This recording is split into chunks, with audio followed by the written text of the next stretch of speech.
So obviously there's been a lot of debate about national insurance with this India-UK trade deal, but here's why I think it's been blown out of proportion. Is Keir Starmer trying to piss off every single British citizen in this country with his latest antics? This is going to cause absolute chaos. It's just another example of how this government is putting British workers last and foreign workers first. You live in India and you want a job in the UK? Well, come on down and join the fun. Come on. Oh, no! No! What's he doing? So let me get this straight. You pay national insurance your whole life in the UK, but under the new UK-India trade deal, some foreign workers might not even have to. That's right.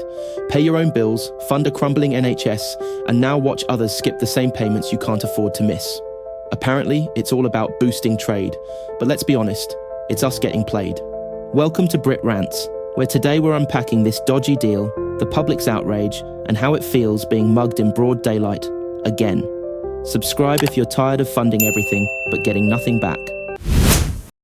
Keir Starmer, UK's Prime Minister, is bragging about a new trade deal he has made with India, where people from over there can come over here and work because there's so many jobs over here. On top of that, they don't have to pay NI for up to 3 years. But he's just put national insurance up for everybody else in the UK who has lived, born and raised in the UK, the average British person. You tell me how that makes sense. How is Labour taking care of us? Has anyone read this madness? So an Indian can come over here and their employer won't have to pay any national insurance for 3 years. So Labour have just increased national insurance, which is destroying, small and tiny businesses around the UK. And now for all those large employers, instead of employing British people, they can just employ Indians and not pay any national insurance. Great plan. What is Keir Starmer up to this time? The UK has just signed a £25.5 billion trade deal with India.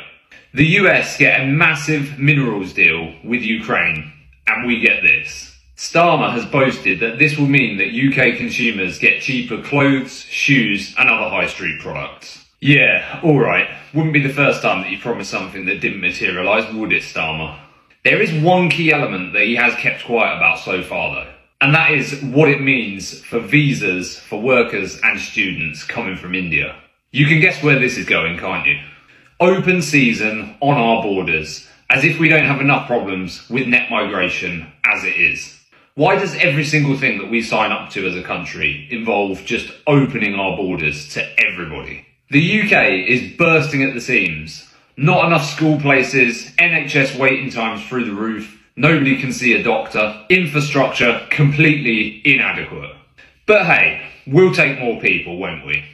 Is this a good deal for the UK? Let me know what you think in the comments. Oh, no! No! What's he doing? Prime Minister Rodney has just signed a £25 billion free trade deal with India, where he's boasting that UK consumers will get cheaper shoes, cheaper clothes, and cheaper high street goods. Like fuck will we? In the corporations and companies, they will make more profits. And guess what he's keeping quiet about? There's one key detail that he's not boasting about. There are questions remaining over what agreement has been made on visas for Indian nationals waiting to study or work in the UK. This is typical, innit? Why does every trade deal that the UK does involve opening our borders up to students and low-skilled workers? The UK is literally bursting at the seams with NHS times at an all-time high, rents at an all-time high, and we have not enough of well-paid high jobs. There's hardly any out there. Correct me if I'm wrong here. Doesn't India have 1.4 billion people, their population in their country? Why is the UK taxpayer having to top them up? Why are we having to top up India? If you think this is bad, wait until the next video I upload and in a couple of hours time with what he's fucking doing. It just gets fucking worse. For fuck's sake. The India trade deal, I mean, anyone who's still backing or supporting this Labour government over change of reform, just please exercise your right of immigration and find another country to go and live in, because you are really not helping us either, and you're not supporting your country or the people in it. I mean, he announces this India trade deal like a expectant puppy at Christmas, or a dad or a father or a husband who's done something really good for once and is wagging their tail. I mean, to say it's just madness and how bad that is for your average working man is such an understatement.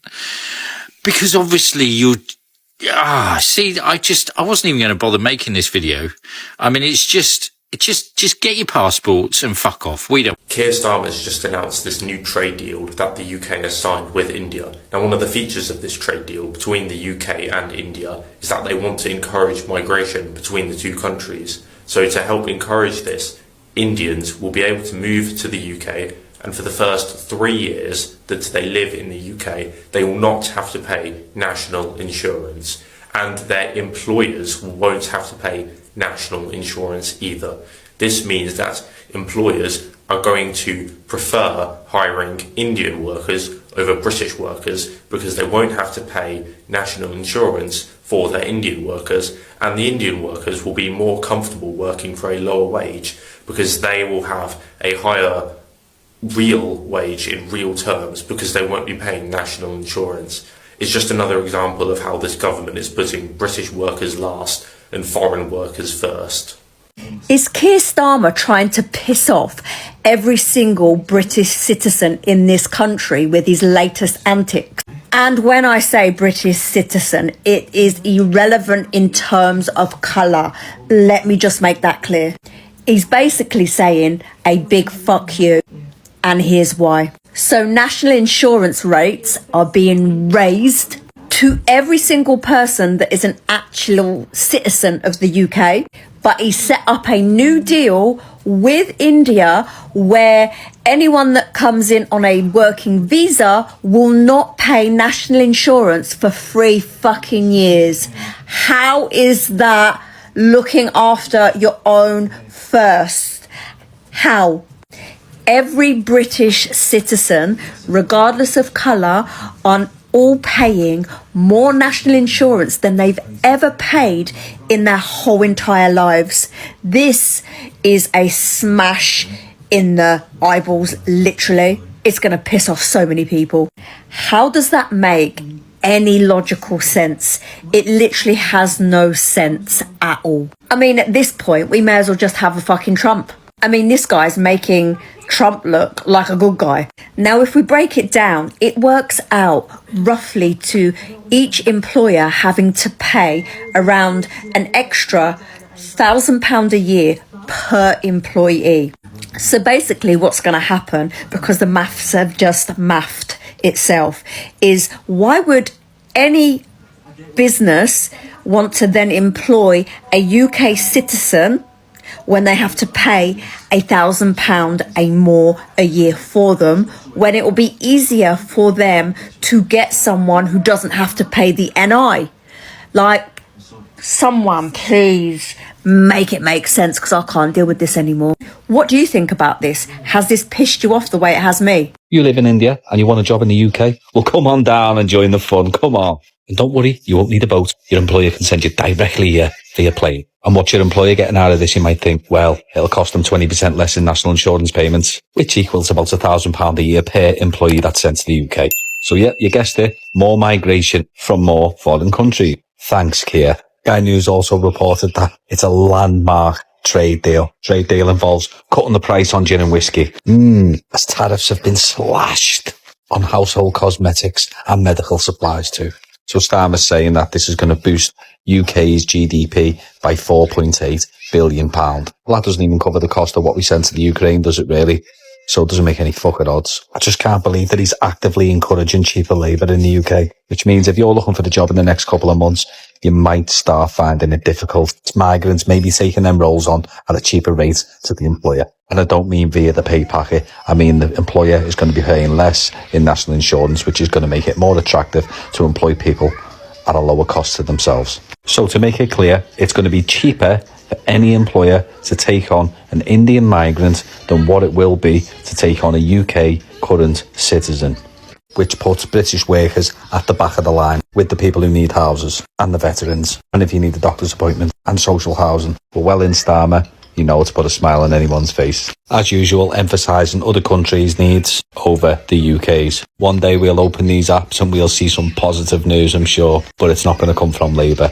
Labour are making a cracking job of this, aren't they? It's just a political party that just keeps on giving. Stay hopeful and have a good day. So, let me get this right. We have companies here laying off people because they can't afford the national insurance hikes that the government have forced upon companies and people. However, if you hire somebody from India in the new trade deal, you don't have to pay the national insurance. Does that look like that people are more likely to take on people from India than people from the UK who already have people struggling for jobs here? Now, I do understand that we do need people to come in from different countries to fill gaps, and I'm all for that. I'm all for that, coming in legally and filling those gaps. But does the fact that they're exempt from national insurance make people more likely to take on people from India when people are being laid off for the national insurance because they can't afford to pay it? Thoughts, please. I'm absolutely furious. Just when you think Keir Starmer cannot stoop any lower than he has now in kicking the British worker in the nuts, up pops this one today. As part of a trade deal with India, Indian nationals can come into the UK and the companies that employ them for the first 3 years will not have to fork out on national insurance contributions. This means British workers are going to be put behind the queue in front of Indian nationals. It's absolutely shocking. Should this deal go ahead? It shouldn't do. We should stop it. If you agree with me on that one, see the little red cross, give it a click. Let me know your thoughts in the comments. Is Starmer selling the British worker down the river? Things that make you go, So our Prime Minister, I'm not going to say his name because there appears to be a new feature on this app where if you say our Prime Minister's name, it stops the recording. Because I've tried this video 3 times this morning, and every time I've said the cunt's name, it's gone, nope, you can't talk about him. And they've stopped it. They've had to press record again. And every time I fucking say it, it fucking stops it again. So fucking eat a bag of dicks, TikTok. Anyway, our Prime Minister has just signed off on a trade deal with India, apparently. The largest trade deal in history. It's going to pump billions of pounds into the UK economy, and it's going to create thousands of jobs across the board. Just at the same time, India start bombing the shit out of Pakistan. So is it a trade deal, or is it something else? I mean, we've sent billions of taxpayers' money in supporting Israel, and we've spent billions of taxpayers' money supporting Ukraine, and you've all spent the last couple of years flying Palestinian flags and Ukrainian flags and standing for the people because it's fucking genocide, etc., etc., etc. Give it a couple of months, and I reckon you're all going to be standing up for Pakistan and flying the old Pakistani flag as well. Fucking trade deal. Eat a bag of dicks. Leave your comments in the comments. Now, I really need to know what your thoughts are in regards to this, because Keir Starmer, the Labour Party leader, has just done the biggest trade deal since leaving the EU with India. Now, the problem I have with this is, as some of you may know, some of you may not, this is why I want to know what your thoughts are, is this great trade deal, like I say, the biggest that we've done since leaving the EU, that they won't have to pay national insurance. No. So, how is it that, yet again, our leader and Calculator Reeves can put this deal together with knowing that they've stitched us up as the taxpayer, left, right and centre, hook, line and sinker. But I think it's fine to say, but you know what, we're going to do this deal. People of Britain should be happy with it. And yeah, India ain't going to pay their national insurance. See my point? What are your thoughts? Let me know. So obviously there's been a lot of debate about national insurance with this India-UK trade deal, but here's why I think it's been blown out of proportion. This is obviously my opinion and based off information that I've read that I will share with you now, but please let me know in the comments why you think I might be wrong or the other points that I haven't maybe considered. So first of all, I think there's been a lot of misinformation about who it actually impacts. We're not talking about all Indian migrant workers that come over. If you actually read it, it's about Indian employees will not have to pay national insurance contributions while on short-term intercompany transfers to the UK. So this means that they actually have to work for an Indian company that A, has a business in the UK, but then also needs to transfer them for a temporary amount of time. And during that time, they still have to pay the immigration health surcharge to be able to use the NHS, which is about £1,000 a year. But this point is also a massive point. It is very common to see this type of agreement. It's called a reciprocal agreement, and we have them with over 50 countries, including, the Eurozone, Japan, the US, and actually other developing countries like, the Philippines. So I have to question, why are we suddenly annoyed that this deal is happening with India, but we're not annoyed that it's happening with so many other countries? I think the last point I consider is actually the time that they're allowed to stay. So obviously it's been heavily criticised that they could stay up to 3 years. And I actually do understand that point, and I kind of agree it does seem too long. So yeah, I'm not necessarily disagreeing, but it is worth noting that some temporary work visas allow you to stay for over 5 years. For example, a skilled worker visa. So yeah, whilst it's important to critique government decisions, I mean, I've been very critical of this government and obviously previous governments, I do feel this whole debate has just been blown up. Let me know your thoughts in the comments. Of course, I want to hear them, and like and follow for more finance and investing content. So Keir Starmer's raised national insurance, meaning that each employer is paying about an extra £1,000 a year per employee. But now he's just done an agreement with India saying that any Indian workers can come and work over here for 3 years without paying any national insurance. Now, I'm not the sharpest tool in the book, but my dad wasn't a toolmaker. But surely this is going to cause absolute chaos. I mean, talk about shooting yourself in the foot.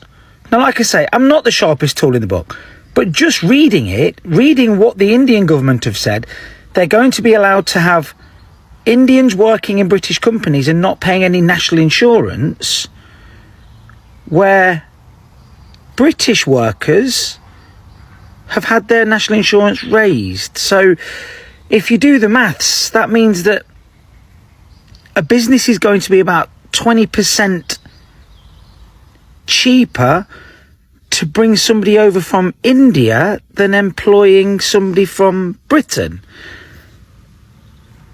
Doesn't seem right to me. I mean, is Keir Starmer looking to ruin the country and his reputation in one move? I mean, Jesus.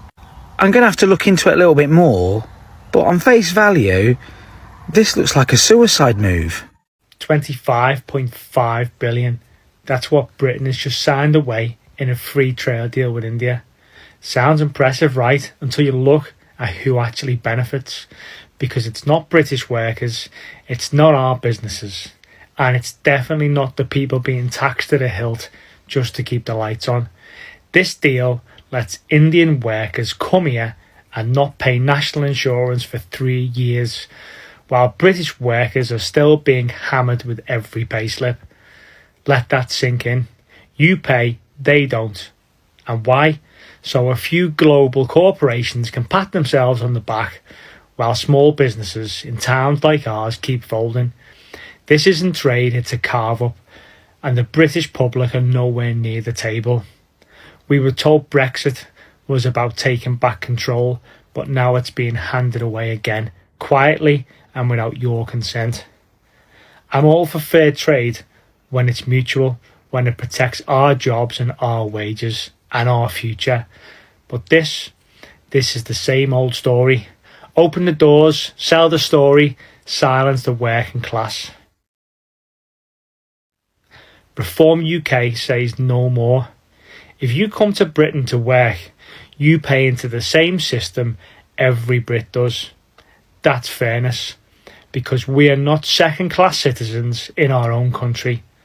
25 billion might sound like progress, but if it comes at the cost of our jobs, our taxes and our self-respect, it's not a deal, it's a disgrace. A very happy spring Wednesday morning to everybody. So I'm asking for a little bit of help this morning from everyone who comments on my posts.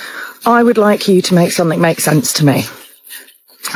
So in the last almost a year that we've had this government, they have battered and bashed British businesses to the hilt, raising NI contributions, causing jobs to come off the jobs market, wages at a higher level to stagnate because employers don't really want to or can't give pay rises because of the increased cost it is to these employers and small businesses to employ people. I know this firsthand because I've spoken to people and they've been telling me. I work in recruitment and a lot of them have been telling me this firsthand. So why are we giving a 3-year tax break to Indian nationals that come here over our own people, encouraging businesses to take on these particular men and women over our own? This isn't a divisive question, this is a serious question. And you can call me anything you like, I'm completely used to it now. But I generally want to know the answer and I want to know your thoughts. Please make this make sense to me.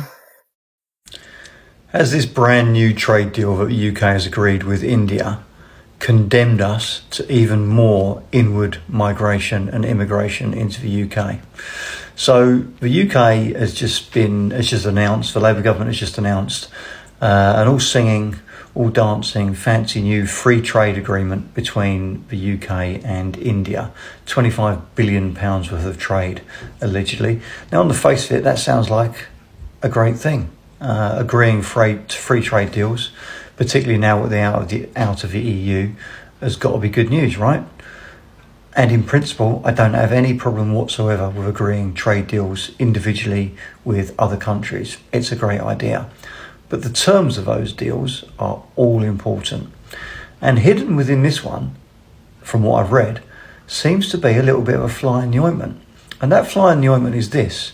It seems that we've agreed that workers going in either direction will pay no national insurance or equivalent contributions. So Indian workers coming to work in the UK do not have to pay national insurance. That effectively makes them much cheaper workers because they don't necessarily have to pay the tax. I don't know whether that applies to employers' national insurance, but essentially it means that they can effectively work more cheaply than British workers. Now, the same thing applies to British workers paying the equivalent going to India. But what do we think is the disparity between the number of Indians coming to work in the UK and the number of UK citizens going to work in India? I've never seen statistics on that, but I would hazard a bet that 400, 500, 600% more Indians come to work in the UK than Brits go to work in India. It's a one-way street. It's one-way traffic.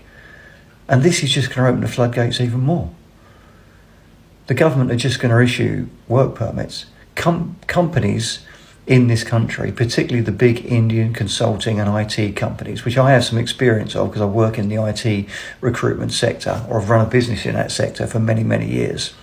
They have a tendency to employ Indian staff.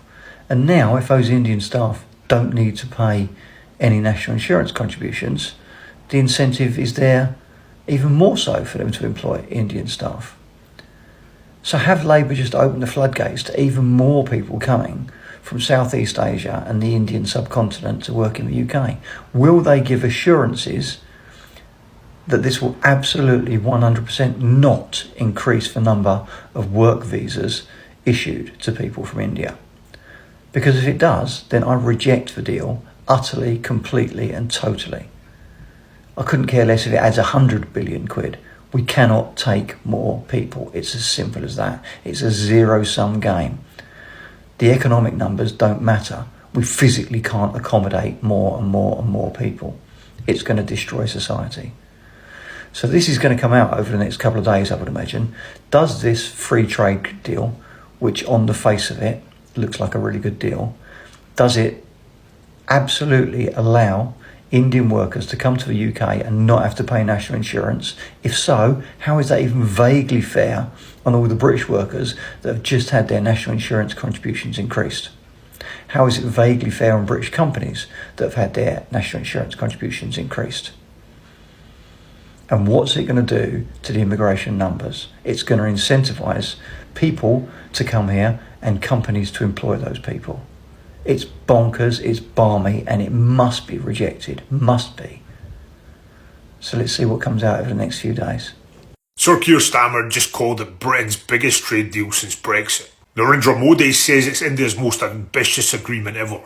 Let's be honest, with India's slant towards protectionism and the quagmire the Tories had to wade through to get a sniff of a deal in the post-Brexit chaos, neither of those bars were exactly high. Since leaving the EU in 2020, Britain has signed just a handful of minor trade deals, and India, it's historically one of the most closed economies in the world. So yes, this new deal between the UK and India announced on the 6th of May is significant. Some may even call it a landmark. But let's unpack why, and what's really in it. Firstly, you've got to understand the historical baggage here. British goods once flooded Indian markets during colonial rule. Mahatma Gandhi literally spun yarn by hand to protest British cloth imports. So the symbolism of this deal, India lowering tariffs on UK goods, runs deep. So what's in the deal? Tariffs on 90% of British goods are reduced. India's most open deal ever. Car tariffs dropped from 100% to 10%. Britain cuts duties on Indian clothes, shoes and food. And India has slashed tariffs on whiskey and gin, cut from 150% to 75%. The UK government says it will boost trade by 25.5 billion over 15 years. From a British perspective, the big absence is the lack of inclusion of the services sector. The UK wanted access for its lawyers and accountants, and stronger protection for its brands. India wanted more UK work visas, especially in tech, but Britain said no. Why? With immigration now politically toxic in the UK, that door stayed firmly shut. And the blame for this missed economic opportunity falls right on the lap of those far-right anti-immigrant populists I like to go on about. First Brexit, now this. The gift that keeps on taking, eh? On the subject of those BS merchants, one part of the deal is being spun by the right in a bid to stir up controversy. Indian workers transferred to the UK to work for Indian companies won't pay national insurance for 3 years to avoid double taxation, as they'll still be paying tax in India. These same workers will be unable to claim benefits and would have to pay to use the NHS. So it really is a non-story. But they don't let the truth get in the way of a good opportunity to stir up anti-immigrant sentiment. What's more, this type of arrangement is normal. Britain and India both have similar deals with scores of other countries. But that hasn't stopped Nigel Farage and others claiming it will undercut British workers. The truth, the number of people this affects is absolutely tiny. Indian firms employ just 110,000 people in the UK. And remember, Brexit got us in this position. Farage and the Tories don't have a leg to stand on. Voices on the left also have concerns, less on the xenophobic side that I just mentioned, but on how this deal will actually benefit ordinary British workers, and not only the wealthy class of business owners and shareholders who already do alright out of things, don't they? Something the government is yet to articulate. There are also questions with this and future deals as to how this fits into the need to address the wide economic regional imbalances in the UK. Now here's where the deal reverberates on a global level. This deal comes just after Donald Trump's new tariffs shook up world trade again. And that could be the real story here. As the US retreats from global trade rules, bilateral deals like this one are becoming more urgent and more common. Negotiations for this deal had been trundling along at a snail's pace until Trump dropped his Liberation Day bombshell. Suddenly both countries had a fire at their feet. And here we are, a deal done in May. India is also now signalling to global investors we're open for business. And Britain, It's chasing trade deals with the UAE, Switzerland, and even, music to all our ears, our biggest trading partner and the world's largest free trade union, the EU. So is this deal a game changer? Maybe not. But in a world where Trump is back and global trade is fragmenting, it's a signal. The UK and India are choosing to move fast, and this might just be the start. So have you seen the news that the UK is making it a little bit cheaper to hire Indian workers rather than British workers? Maybe you've seen some headlines about it. Let's take a little bit of a look behind the headlines. I've not done one of these in a little while. So if you want to learn more about politics, more about what's going on in the world with less bias, then do give me a follow. I'm trying to grow this account out now, so your follow would be really appreciated. Okay, so yesterday there was a huge amount of noise all about a UK-India trade deal that had been agreed. Now, I took a step back from it because I thought there's a lot of noise going on, there's a lot of contrasting thoughts about this. So what's actually happened is that lots of people have been getting really annoyed because this trade deal supposedly makes hiring Indian workers cheaper than hiring British workers. Now, that sounds pretty bad, doesn't it? And especially in a context right now where Labour have just not done well at the local elections. We've got reform on the rise, and a lot of reforms policies is all about immigration and all about stopping that. And looking after British workers. So you can imagine that people who see that headline are like, what are the government doing? What are they even thinking about? Surely they can't be doing this. Surely they can't be playing into Nigel Farage's hands. From what I can see, what's actually going on is a very standard trade agreement. And what happens between countries, and there is lots and lots of them, there's tens of these trade agreements with different countries, is that something is set up so there's not double taxation going on. It actually happens the same way if you go and work in another country too. Generally, we have these deals where if you go and work in that country, you don't pay twice into taxation. It's not new, it's not sneaky, it's just something that's been going on. So, why are we all so outraged about this? Honestly, it's probably two different things. It's number one, fear. There's not a great deal of jobs going on in this country. There's a lot of worry about the immigration, and there's a lot of worry about the racism that goes along with that immigration as well. So if you think about who is creating these headlines, they're trying to capitalise on that, really. Second, I reckon there is a little bit of racism going on here. Like, I think it's time to call it out. There is racism going on. People have heard, oh, Indians, brown people, they're going to be able to get jobs better than the people who live in this country. That doesn't sound right. And I think that there is that racism that's being capitalised on, the people who are creating these stories. And we've got to remember that these stories are created for newspapers that really need your money. They need your clicks. They need you to watch the television show. They need you to click on their Twitter links and things like that. That's what they need. So they are going to be pushing these stories. The truth is, behind this headline, economies have to work together, and these are the kind of deals that they make. They're generally quite boring deals, but those kind of things don't generate headlines. Outrage does generate headlines, and that's what you're seeing here. It's a really good idea to, when you do see these headlines, is just think about who's benefiting from me getting angry about this. It's probably the media companies, to be quite honest, or political parties. This isn't about trade, it's about priorities. And clearly, the British taxpayer is always dead last. We're paying more, getting less, and now even fairness is off the table. If you're done watching this country get auctioned off, hit that subscribe button. Brit Rants is where the shouting begins.